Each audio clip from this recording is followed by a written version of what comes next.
Going back to Xenoblade, did Yeah. you know through the project when you're doing the voice lines and all that, it was going to be something special? I knew I loved it. You're such a small part of it, particularly with something like the voice acting, because it's not motion capture. So you're just providing a voice. So you're such a small part of it that you can't know. You can't know. I knew I loved it. I knew I couldn't wait for it to come out. I knew I couldn't wait to talk about it and to be able to buy it and play it. And I knew that the people I was working with in all departments who I interacted with were ridiculously good at what they were doing, like incredibly talented, phenomenal direction and engineering, and it was such a pleasure to come to work and work on it. And you go, man, they've got good people. I mean, again, because you don't know what it is. It's not like I could have gone, oh, let's look at 1 and 2. I didn't know what it was. You're kind of in the dark a little bit as to what's going on. But yeah, I mean, I knew I loved working on it.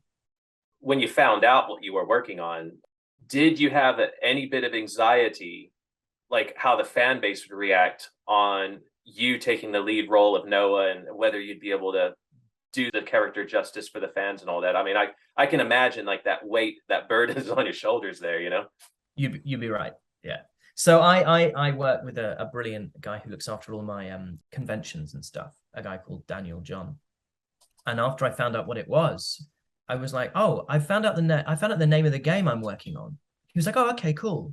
And I went, it's called Xenoblade Chronicles 3. And there was this like, because Dan's a nerd, Dan's a Yeah. geek, and there was this silence on the end of the phone, and he was like, oh, cool. And I was like, is that good? Like, are we? And he was like, that's really good. He was like, I love those games so much. So I was like, oh, amazing, amazing. That's brilliant. I mean, there's a writer who called Simon Stevens, a theatre writer over here, and I've heard him say like the only time an actor is really happy is like in the 10 minutes after they get a job, because they go, oh my god, I got it, amazing, and then they start to go, right, so what do I need to happen from it, and like who do I, and oh, I hope I'm good, and wonder what the cast is like, and I wonder if I'm going to like the director, and well, I thought I should have more lines than that, you know, and then you start, and what's next, and what am I going to do next? And I had kind of that for 10 minutes after I found out what the game was. I was like, oh, amazing, like this is, and then you go, God, I hope people like it. I really, really hope people like it. And so my friend Magnus was the voice, the male Eivor in Assassin's Creed Valhalla. We worked together on The Last Kingdom, and the pressure of carrying a game like that, like Valhalla, and knowing that this is a series that people love so much, and if it doesn't work, you're going to be front and center of it not working. Again, it's the similar thing with Xenoblade. The amazing thing is we have this incredible cast of people, but we have these kind of 6 people who we're following. But I suppose Noah and Mio is the story that we are drawn to kind of as our primary story, although everyone has, those 6 has their kind of own fantastic stuff. But you go, oh yeah, if people think this is bad, it's in no small part our fault. Or in no small part my fault, because that's kind of what I was worrying about. But the response we've had has been really wonderful, really, really wonderful. So playing as Noah, he contrasts greatly to Ethelwald. Noah's, and just for people who haven't played Xenoblade Chronicles 3, Noah's, I mean, he wants to do good. He treats everyone around him very well. He's considerate. It's part of the reason I love games so much and working on them so much. And also I'm desperate to do animation. I love to do animation. The reason for that is, it may seem like an incredibly obvious thing to say, but on screen and on stage, I'm very, very, very rarely going to play someone that I don't look like. Everything has to have this aesthetic concern. Whereas when you're working in voice, you can do anything if you can make your voice sound like it. And so a lot of what I was doing during the pandemic as something that when everything was shut, I managed to start doing dubbing of foreign language shows on Netflix.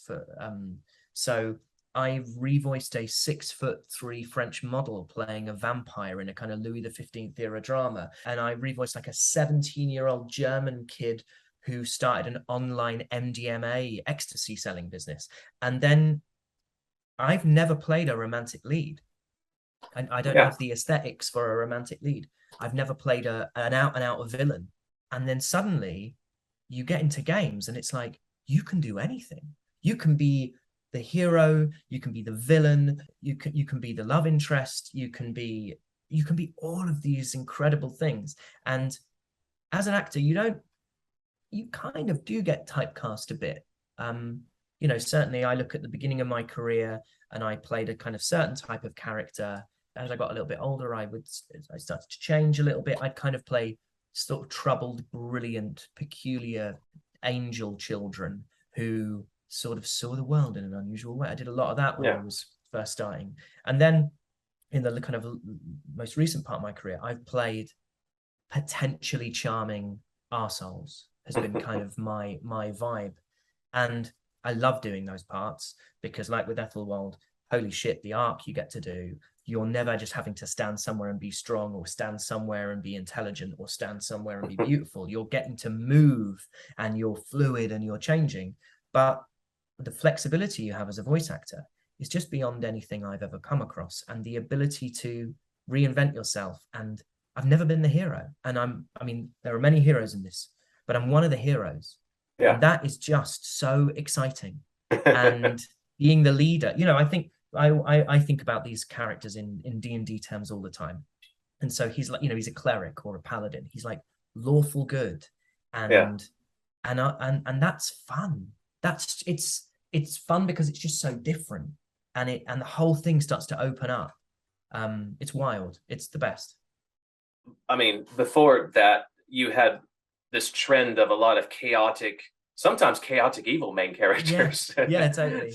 So I mean, it's great to get that lawful good type, because I like those characters myself. I mean, I think it's great having a main character like that, and then you might have that oddball like Lance, who totally tends to be a bit of a rule breaker in a way, or shows a bit of attitude sometimes. Xenoblade Chronicles 1 came out 2010. That's still going strong. I mean, unlike a lot of films, even, some films you could, have that film out released, it has its run in the theater, and then it's just into obscurity. Whereas like Xenoblade Chronicles 1, they re-released it as the definitive edition or something like that. And people are going back to it because they, enjoy 3. So, okay, I need the first one now. And it's in a way it's great for the actors because it's that long exposure, and video games really are the new.